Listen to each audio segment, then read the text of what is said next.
Alrighty, y'all. It is Saturday, November the 1st, and we're going to talk about how, yes, it is embarrassing. It is embarrassing when they are unevolved. My friends, if there is one thing that I am happy to be alive to witness right now, because there's a lot of shit that I'm like, okay, I didn't need to be here for this. I didn't need to be here for this. But one thing I am happy to be here for is to watch women collectively come together and go, oh, this shit is embarrassing.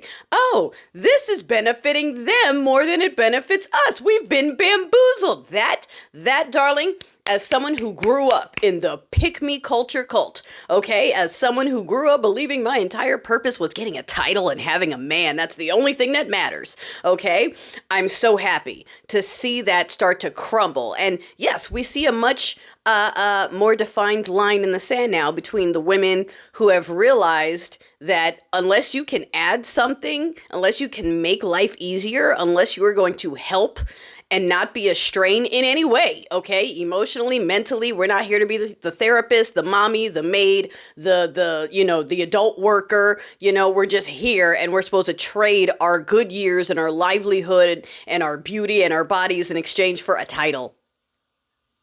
That has worked for so long. You traded everything you had for a title. And sure, we have the women who are doubling down on trad life. And darling, you can go do that. If you do that, shut the fuck up. Okay? It's perfectly fine to go be a trad wife. Yes, we see that you wear your submission slave necklace to show that you're obedient, which means you shouldn't be talking to me. Why are you on here addressing strange men? Why are you on here monetized and making money if your whole thing is being quiet and submissive and mousy and answering to a man? Go do that. Okay? Go do that. We're done with that hypocrisy. Okay, that's your choice. Absolutely. Just pipe down. Go live by example, which is something they don't like to do if you haven't noticed. They don't like living by example. Talking about that whole culture, okay? The money worshipers, they don't live by example. They tell you what you should do according to their faith that they don't even practice. Okay, anyway, darling, watching more and more women, we had that British Vogue piece come out, watching women come together and say, oh, you thought that too? Has been glorious. So I've been seeing a lot of content on, reverse discards from narcissists, which is when they neglect you until you leave. And y'all remember I had an ex that came back and didn't tell me that the ink was barely dry on the divorce from the wife he had.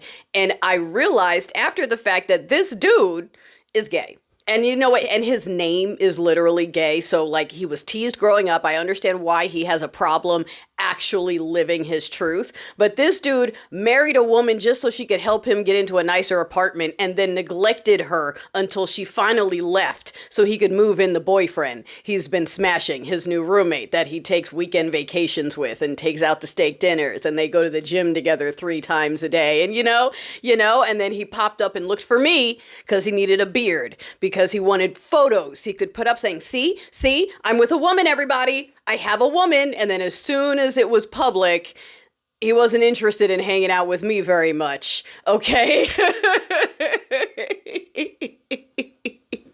I remember one time I was seeing this guy, and he's the one who asked to go public. Okay, we toasted on it and everything. He was like, yeah, let's do this. Let's make it official. So I go ahead, I accept his friend request, I change my relationship status, and he blocks me. Okay, and then he comes back and I say, I'm sorry, you told me to go public and then you blocked me like literally the next day. What is that about?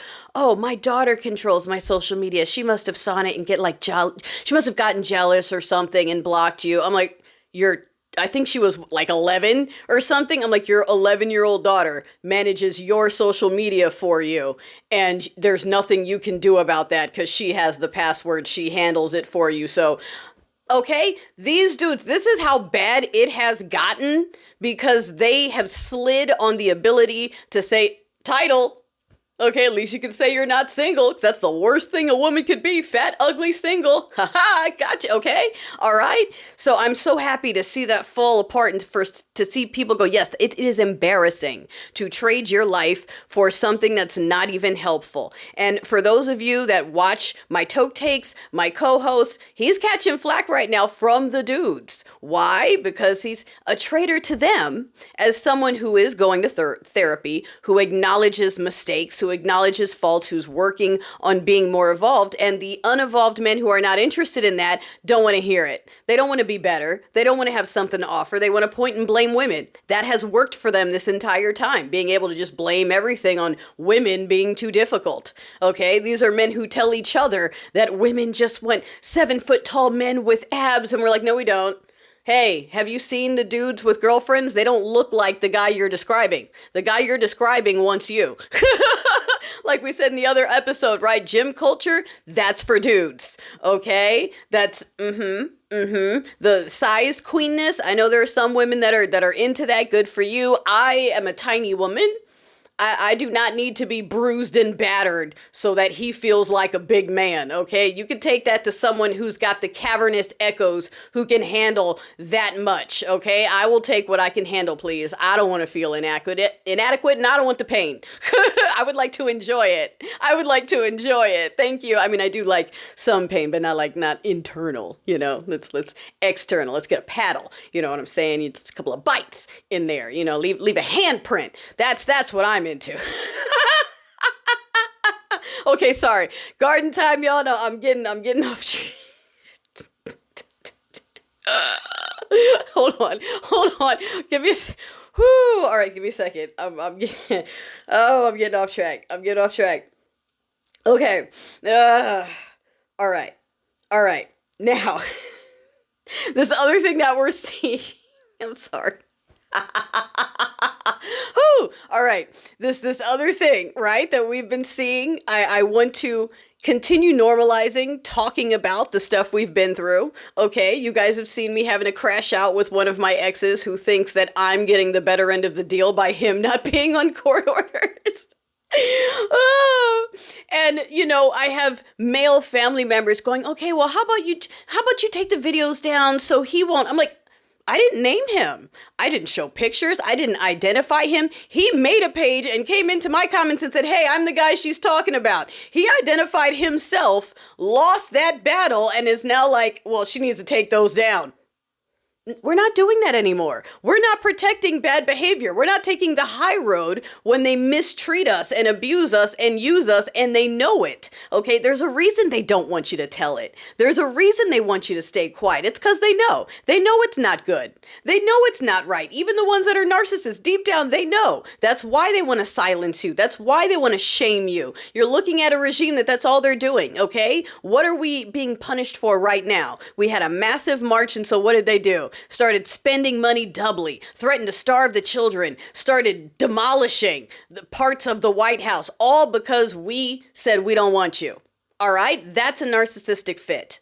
All right? And a lot of these dudes that refuse to do the work are of that mindset. We've got a lot of unhealed narcissists running around going, this is just manliness. And as a result, we have man princesses. Okay? We've got my ex who's with his current in part because of how she treated him. He would brag to me about how she took him shopping at Louis Vuitton and he was so happy he was being spoiled for once.